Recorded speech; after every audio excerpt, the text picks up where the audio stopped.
ಎಲ್ಲರಿಗೂ ನಮಸ್ಕಾರಗಳು.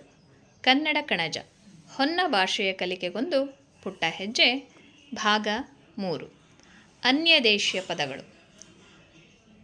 ಮಕ್ಕಳಿಗೆ ಅನ್ಯದೇಶೀಯ ಪದಗಳನ್ನು ಕಳಿಸ್ಲಿಕ್ಕೆ ಒಂದು ಸೂಕ್ತವಾದಂತಹ ಮತ್ತು ಸುಲಭವಾದಂತಹ ಬೋಧನೋಪಕರಣ ಇದು. ಹೀಗೆ ನಾವು ಮಾಡಿಬಿಟ್ಟು ಮಕ್ಕಳಿಗೆ ಮಾಡಲಿಕ್ಕೆ ಹೇಳಿದರೆ ಖುಷಿಯಿಂದ ಮಾಡ್ತಾರೆ, ಜೊತೆಗೆ ಕಲಿತಾರೆ. ಇಲ್ಲಿ ಅನ್ಯದೇಶೀಯ ಪದಗಳು ಸಂಸ್ಕೃತವನ್ನು ಹೊರತುಪಡಿಸಿ ಇತರ ಭಾಷೆಗಳಿಂದ ಕನ್ನಡ ಭಾಷೆಗೆ ಬಂದಿರುವ ಪದಗಳನ್ನು ಅನ್ಯದೇಶ ಪದಗಳು ಅಂತ ಹೇಳಿ ಕರೀತಾರೆ. ಹೀಗೆ ಚಿಕ್ಕ ಚಿಕ್ಕ ಉದಾಹರಣೆಗಳನ್ನು ಕೆಲವು ಉದಾಹರಣೆಗಳನ್ನು ಪ್ರತಿನಿತ್ಯ ಮಕ್ಕಳು ಬಳಸುವ ಉದಾಹರಣೆಗಳನ್ನ ಬರೆಯೋದ್ರಿಂದ ಮಕ್ಕಳಿಗೆ ಸುಲಭವಾಗಿ ನೆನಪಿಟ್ಕೊಳ್ಳಿಕ್ಕೆ ಸಾಧ್ಯ ಆಗತ್ತೆ.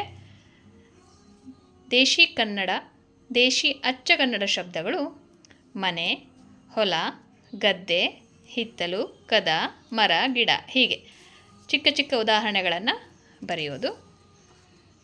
ಅದೇ ರೀತಿ ಸಂಸ್ಕೃತದಿಂದ ಕನ್ನಡಕ್ಕೆ ಬಂದ ಪದಗಳು, ಉದಾಹರಣೆಗೆ ಭೂಮಿ, ನದಿ, ದಯೆ, ರಾತ್ರಿ, ಕತೆ.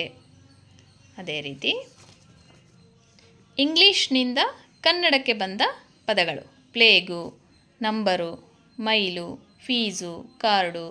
ಹಾಗೆ ಪರ್ಸೋ ಅರೇಬಿಕ್ನಿಂದ ಕನ್ನಡಕ್ಕೆ ಬಂದಂಥ ಶಬ್ದಗಳು ಜಮೀನು, ಸರ್ಕಾರ, ರೈತ, ಸಲಾಮು, ಕಾನೂನು, ಹೀಗೆ ಸಾಕಷ್ಟು ಉದಾಹರಣೆಗಳನ್ನು ಬರೀಲಿಕ್ಕೆ ಮಕ್ಕಳಿಗೆ ತಿಳಿಸಬೇಕು.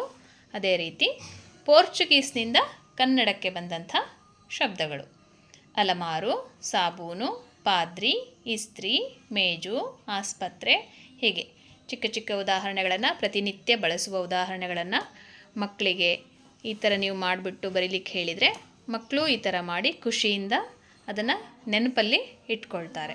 ಇದು ನಮ್ಮ ಪ್ರಾಥಮಿಕ ಶಾಲೆಯ ಮಕ್ಕಳಿಗೆ ತುಂಬ ಉಪಯುಕ್ತವಾಗುವಂಥ ಒಂದು ಬೋಧನೋಪಕರಣ. ಧನ್ಯವಾದಗಳು.